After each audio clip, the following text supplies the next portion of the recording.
All right, well, let me jump into the opening monologue. As always, the thoughts for the day. And, kind of in the same mode I just told you about a minute ago, here in the Rightside way, I got to start off by just saying that the White House and the Harris-Walz campaign are in full spin mode right now. I mean, like, full spin mode. Like the spin cycle in a Kenmore washer, they're doing everything they can to get the soap and water out of the linens.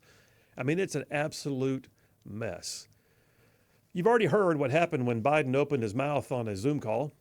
It was a Zoom call with Hispanic voters, trying to convince them that Trump doesn't care about them, and take what a comedian had said at the last Trump rally about Puerto Rico and turn it into a whole voter issue, but he couldn't help himself. In usual Joe Biden fashion, he had to keep talking, and Joe did the Zoom call right at the same time that Kamala was having her grand, epic final rally on the Ellipse in Washington. And in one fell swoop, in a single word spoken, Joe Biden upended the final days of the Democrat Harris-Walz campaign by calling hundreds of millions of Americans garbage. He literally gut-punched Kamala, and then he insulted over an overwhelming number of Americans with a visceral, misguided statement.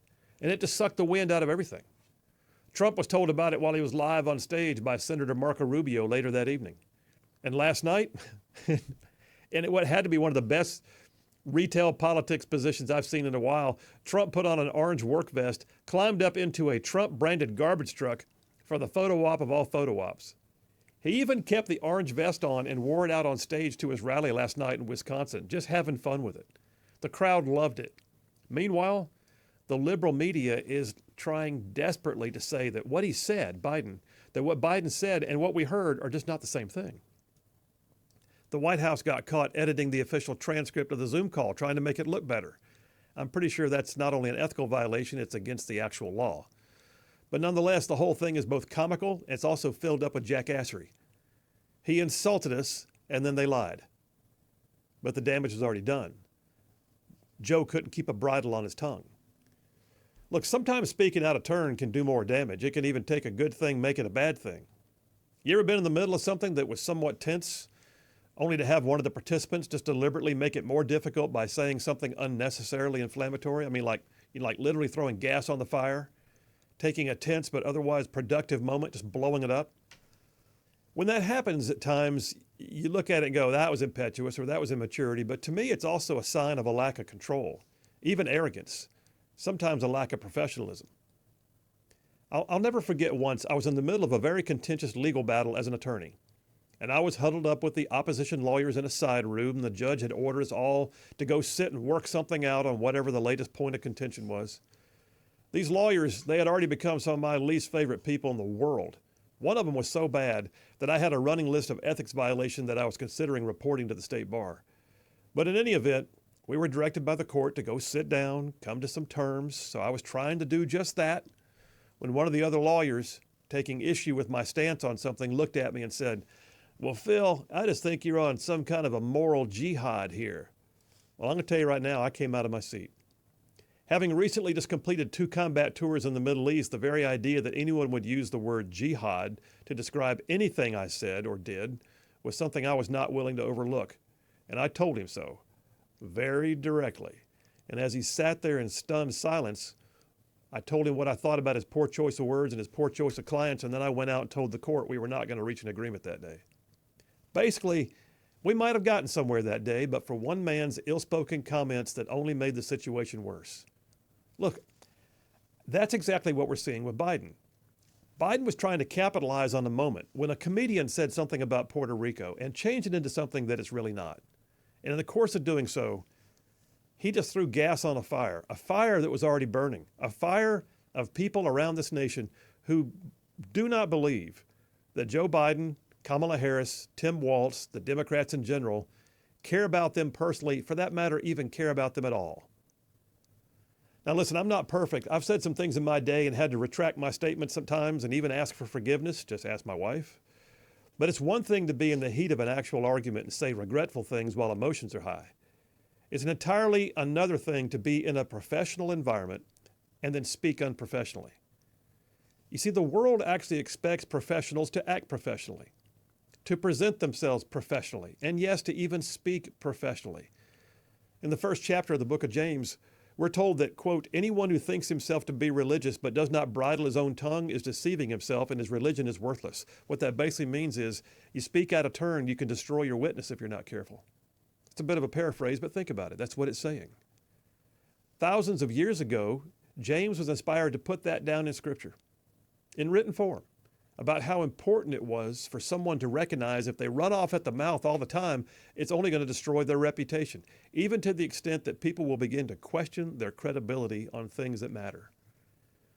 In the case of that passage of Scripture, yes, he was talking about faith-based testimony, but I believe we can also apply that same principle to other aspects of life, not the least of which is what we expect of our elected officials. Now, there's been other ones in recent years. I mean, it's a list too long to even go through. I can tell you about Representative Cori Bush, a screaming liberal Democrat, a fine example of the fact that apparently anyone can be elected to an office in the United States. Cori Bush actually came out on a national network and referred to her Republican colleague, Representative Byron Donalds, as an Uncle Tom. Her words, not mine. She went on to say that despite the fact that Donalds was a black man, that he was a racist and nothing more than a prop, helping promote a white supremacist agenda. I mean, just wow. But I tell you what, when someone whose sole life experience before being elected was nothing more than being a race-baiting activist, we shouldn't be surprised. Or how about on the Republican side? It happens there too. Representative Dan Crenshaw, somebody who I have a great deal of respect for, generally speaking. He's a wounded Navy SEAL veteran, now serving in his second term in Congress. Crenshaw has become the poster boy for condescension at times.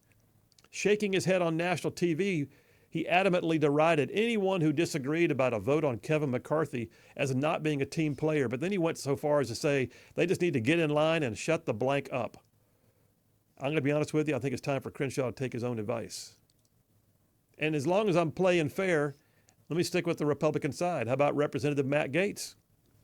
Somebody who's come through a scandal of his own. He's apparently never one to choose his words carefully.